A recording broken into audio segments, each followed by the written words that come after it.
1987 වර්ෂයේදී ඉන්දු ලංකා ගිවිසුම අත්සන් කිරීමෙන් පසුව ජනතා විමුක්ති පෙරමුණ රට පුරා භීෂණයක් ඇති කිරීමට ක්‍රියා කරනු ලැබුවා. ඒ අවස්ථාවේදී රටේ මර්මස්ථාන ආරක්ෂා කිරීමේ බලය ජේ.ආර්. ජයවර්ධන ජනාධිපතිතුමා විසින් කැබිනට් ඇමතිවරුන්ට පැවරුවා. බියගම ප්‍රදේශයේ තෙල් පිරිපහදුව, ඩීසල් විදුලි බලාගාරය, මහවැලියේ සිට කොළඹට විදුලි බලය ලබා දෙන මධ්‍යස්ථානය වෙළඳ කලාපය ලෙස ආර්ථික වශයෙන් වැදගත් ස්ථාන කීපයක් තිබුණා.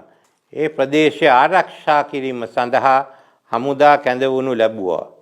ආරක්ෂා අංශවලට රැඳී සිටීම සඳහා ලංකා පොහොර නිපදවීමේ සංස්ථාවට අයත් ඒ වන විට අතහැර දමා තිබුණු ගොඩනැගිලි සහ නිවාස කීපයක් ලබා දීමට තීරණය කෙරුණි. ඒ වන විටත් ලංකා විදුලි බල මණ්ඩලයේ නිලධාරීන් එහි නිවාස කීපයක පදිංචිව සිටියා. මේ භීෂණ කාලය තුලදී සපුකස්කන්ධ පොලිස් ස්ථානයට පහර දී ස්ථානාධිපතිවරයා මරා දැමු ලැබුවා. ඒ අවස්ථාවේදී ආරක්ෂක නියෝජ්‍ය ඇමති රංජන් විජේරත්න මහතා මට කතා කර යුද්ධ හමුදා හා පොලිස් නිලධාරීන්ගේ ආරක්ෂාව සඳහා නිවාස සංකීර්ණයේ හිස්ව පැවති නිවාස උන්ට ලබා දෙන ලෙස ඉල්ලා සිටියා.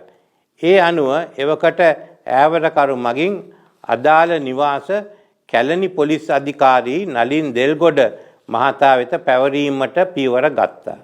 පළාත් සභා මන්ත්‍රීවරයෙකු, සමුපකාර සමිති සභාපතිවරයෙකු, පොලිස් සාජන්ට්වරයා ඇතුළු පුද්ගලයන් කීප දෙනෙක් ඝාතනය කිරීම මේ අතර වාරයේදී සිදු වුණා. ඒ සමග තවත් පළාත් සභා මන්ත්‍රීවගේ නිවසට පහර දීමක් කෙරුණා. කඩාවැටුණු ජනජීවය, ආර්ථිකය ගොඩනගමින් රටේ සාමය සහ ජාතික ආරක්ෂාව තහවුරු කිරීමට බලයේ සිටි ආණ්ඩුව විසින් කටයුතු කළා. 1994න් පසුව චන්ද්‍රිකා බණ්ඩාරනායක කුමාරතුංග මහත්මිය බටලන්ද ප්‍රදේශයේ වදකාකාරයක් තිබුණේදයි සෙවීමට කොමිසමක් දැම්මා. ඊට නොයෙකුත් පුද්ගලයන් කැඳෙව්වා. මම මේ කැඳෙව්වේ සාක්ෂිකරුවෙක් ලෙස පමණයි. ඒ වන විට මා රටේ විපක්ෂ නායකයා ලෙස කටයුතු කළා.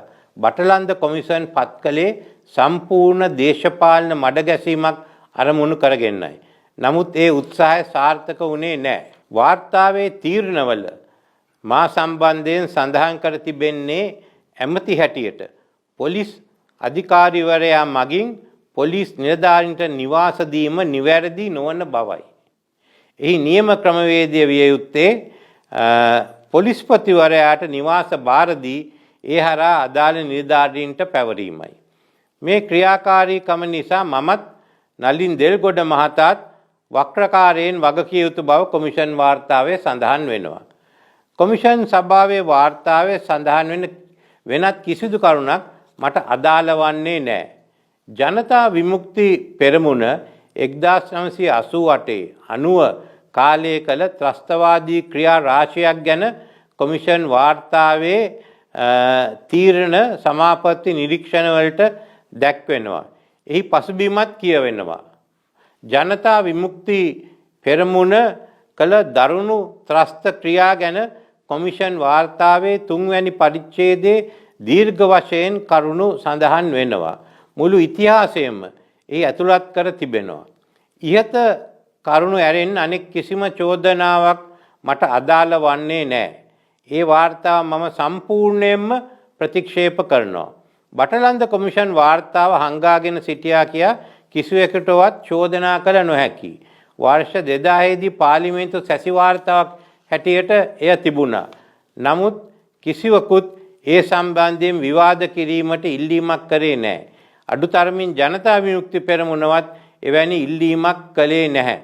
බොහෝ දෙනෙක් වාර්තාව පිළිගත්තේ නැහැ. ඒ නිසා පාර්ලිමේන්තුවේදී විවාද කිරීමට පියවර නොගත් බව අපට විශ්වාස කළ හැකියි. මෙතෙක් බලයට පත් වූ කිසිදු දේශපාලන පක්ෂයක් මේ වාර්තාව හරහා පටු දේශපාලන වාසි ලබා ගැනීමට කටයුතු නොකළ බවද කිය යුතුයි. ඒ වගේම පාර්ලිමේන්තු සැසි වාර්තාවක් අවුරුදු 25කින් පසුව පාර්ලිමේන්තුවේ විවාද කිරීමේ කිසිම සම්ප්‍රදායක් මේ රටේ වත් අනික් පාර්ලිමේන්තුවලවත් නැහැ.